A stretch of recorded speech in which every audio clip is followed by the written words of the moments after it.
ರಾಮು ನನ್ನಿಂದ ಸಾಲ ಪಡೆದು 6 ತಿಂಗಳಾಯಿತು. ಅವನ ಸುಳಿವೇ ಇಲ್ಲ. ಕಣ್ತಪ್ಪಿಸಿ ಓಡಾಡ್ತಾನೆ. ಇನ್ನು ಹೇಗಾದರೂ ಮಾಡಿ ಅವನನ್ನು ಹಿಡಿಯಲೇಬೇಕು. ಹಿಡಿದು ಹಣ ವಸೂಲಿ ಮಾಡಲೇಬೇಕು. ಬನ್ನಿ ಹೋಗೋಣ, ಹೇಗಾದರೂ ಮಾಡಿ ಹಿಡಿಯೋಣ. ಇಲ್ಲಿ ನಾವು ಇಲ್ಲೇ ಇರೋಣ. ರಾಮದೇವ್, ಹೋಗಿ ಅವನನ್ನು ಕರೆದುಕೊಂಡು ಬಾ. ಹೇಗಾದರೂ ಮಾಡಿ ಕರೆದುಕೊಂಡು ಬಾ. ನಾವು ಇಲ್ಲೇ ಇರುತ್ತೇವೆ. ಅಣ್ಣ, ರಾಮು ಅಣ್ಣ, ಬಾಗಿಲು ತೆರೆಯಿರಿ. ನನ್ನ ಪಕ್ಕದ ಊರಿನಿಂದ ಬಂದಿದ್ದೇನೆ. ಅಣ್ಣ, ಬಾಗಿಲು ತೆಗೆಯಿರಿ. ನನ್ನ ಪಕ್ಕದ ಹಳ್ಳಿಯವನು. ಜಮೀನ್ದಾರಿರಬೇಕು. ಹಣ ವಸೂಲಿಗೆ ಬಂದಿದ್ದಾರೆ. ನಾಳೆಯಿಂದ ಬಾಗಿಲು ತೆರೆಯುವುದೇ ಬೇಡ. ಅಣ್ಣ, ರಾಮು ಅಣ್ಣ, ನಿಮ್ಮ ಮಾವನವರು ನನ್ನನ್ನು ಕಳುಹಿಸಿದ್ದಾರೆ. ನಾನು ಅವರ ಮನೆಯಿಂದ ಬಂದಿದ್ದೇನೆ. ಹಣ ಮತ್ತು ಒಡವೆ ತಂದಿದ್ದೇನೆ. ಬಾಗಿಲು ತೆರೆಯಿರಿ ಅಣ್ಣ. ನನ್ನ ಮಾವನವರು ಹಣ ಮತ್ತು ಒಡವೆಯನ್ನು ಕೊಟ್ಟಿದ್ದಾರೆ. ಹೋಗಿ ಪಡೆದುಕೊಂಡು ಬರೋಣ. ಎಲ್ಲಿ ಹಣ ಮತ್ತು ಒಡವೆ? ಕೊಡು. ಕೊಡುತ್ತೇನೆ ಅಣ್ಣ, ಬನ್ನಿ ಹೋಗಿ ತೆಗೆದುಕೊಂಡು ಬರೋಣ. ಅಲ್ಲಿ ಎತ್ತಿನ ಗಾಡಿಯಲ್ಲಿದೆ. ಹೋಗಿ ಇಬ್ಬರು ತೆಗೆದುಕೊಂಡು ಬರೋಣ.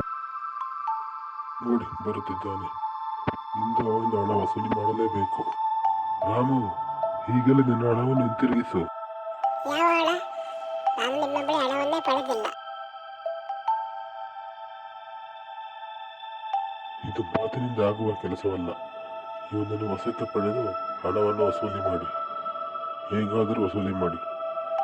ಆಯಿತು ಯಜಮಾನರೇ, ನಿಮ್ಮ ಮಾತಿನಂತೆ ಆಗಲಿ.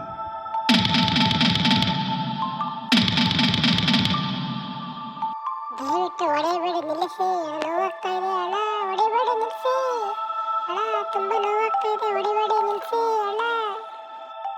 ಏನು ಮನೆಯ ಮುಂದೆ ಎಷ್ಟೊಂದು ಗಲಾಟೆ ಆಗ್ತಾ ಇದೆ? ಯಾರು ನೀವೆಲ್ಲ?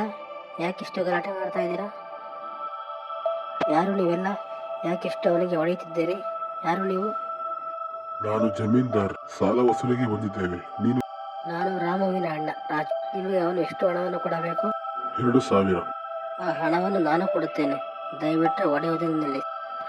ನಿಮ್ಮ ಹಣವನ್ನು ತೆಗೆದುಕೊಂಡು ಹೋಗಿ. ಇದರಲ್ಲಿ ನಿಮ್ಮ ಸಂಪೂರ್ಣ ಹಣವಿದೆ.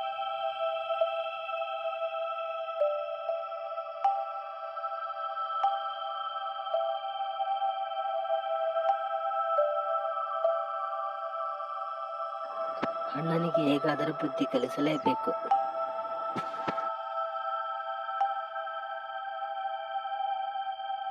ಅಣ್ಣ ನೋಡು, ನನ್ನ ಜಮೀನಿನಲ್ಲಿ ವಜ್ರ ಸಿಕ್ಕಿದೆ. ನನ್ನ ಭೂಮಿಯಲ್ಲಿ ಇನ್ನೂ ಮತ್ತಷ್ಟು ವಜ್ರಗಳು ಇದ್ದರೂ ಇರಬಹುದು. ನಾನು ಯಾಕೆ ನನ್ನ ಜಮೀನು ಅವನಿಗೆ ಕೊಟ್ಟ ಹಣದಲ್ಲಿ ನಾನು ಪಡೆಯಬಾರದು? ಅಲ್ಲಿ ಮತ್ತಷ್ಟು ವಜ್ರಗಳು ಸಿಗಬಹುದು. ಆಗ ನಾನು ಶ್ರೀಮಂತನಾಗುತ್ತೇನೆ. ಹೌದು, ನನ್ನ ಯೋಚನೆ ತುಂಬ ಸರಿಯಾಗಿದೆ. ಆ ಜಮೀನು ಪಡೆದು ಅಲ್ಲಿ ಶುದ್ಧ ಮಾಡೋಣ. ಜಮೀನು ಶುದ್ಧ ಮಾಡಿದರೆ ಮತ್ತಷ್ಟು ವಜ್ರಗಳು ಸಿಗಬಹುದು. ರಾಜು, ನಿನ್ನ ಜಮೀನು ನನಗೆ ಕೊಡು.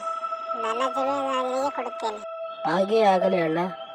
ನನ್ನ ಜಮೀನು ನಾನು ನಿನಗೆ ಕೊಡುತ್ತೇನೆ. ನಿನ್ನ ಜಮೀನು ನೀನು ನನಗೆ ಕೊಡು. ನಾನು ಇಲ್ಲಿ ಭೂಮಿಯಲ್ಲೆಲ್ಲ ಆಗಿದ್ದು ವಜ್ರವನ್ನು ಹುಡುಕಲೇಬೇಕು. ಭೂಮಿಯಲ್ಲೆಲ್ಲ ಆಗಿದರೂ ವಜ್ರವೇ ಸಿಗಲಿಲ್ಲ ಎಂದು. ಹಾಗಂತ ಸುಮ್ಮನೆ ಬಿಡಲು ಆಗುವುದು. ಇಂದು ಸಾಕು. ಈಗ ಮನೆಗೆ ಹೋಗಿ ಊಟ ಮಾಡಿ ನಾಳೆ ಬಂದು ಮತ್ತೆ ಆಗಿರುತ್ತೇನೆ. ಕೈ ಕಾಲು ತೊಳೆದು ಬನ್ನಿ, ಊಟ ರೆಡಿ ಇದೆ. ನನಗೂ ತುಂಬ ಹಸಿವಾಗಿದೆ. ಮೊದಲು ಊಟ ಕೊಡು.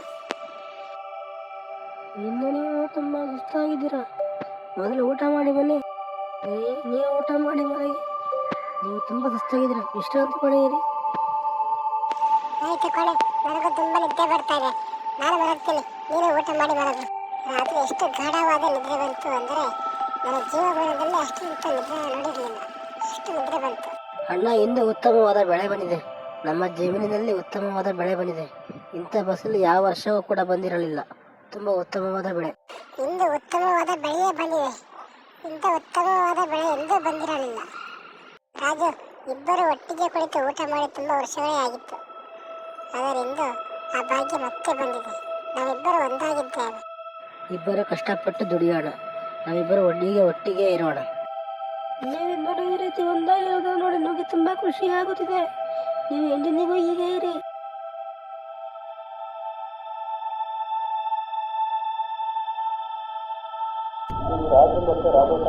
ಹೌದು, ಹೇಳಿ. ನಮ್ಮಿಂದ ಏನಾಗಬೇಕು? ನಾವೇ ರಾಜು ಮತ್ತೆ ರಾಮು. ಮಹಾರಾಜರು ನಿಮ್ಮನ್ನು ಆಹ್ವಾನಿಸಿದ್ದಾರೆ. ನನ್ನ ಜೊತೆಯೇ ಬನ್ನಿ. ಮಹಾರಾಜರು ನಿಮ್ಮನ್ನು ಕರೆತರಲು. ಸರಿ, ಹಾಗೆಯೇ ಆಗಲಿ. ನಾವು ನಿಮ್ಮೊಡನೆ ಬರುತ್ತೇವೆ. ನಡೆಯಿರಿ.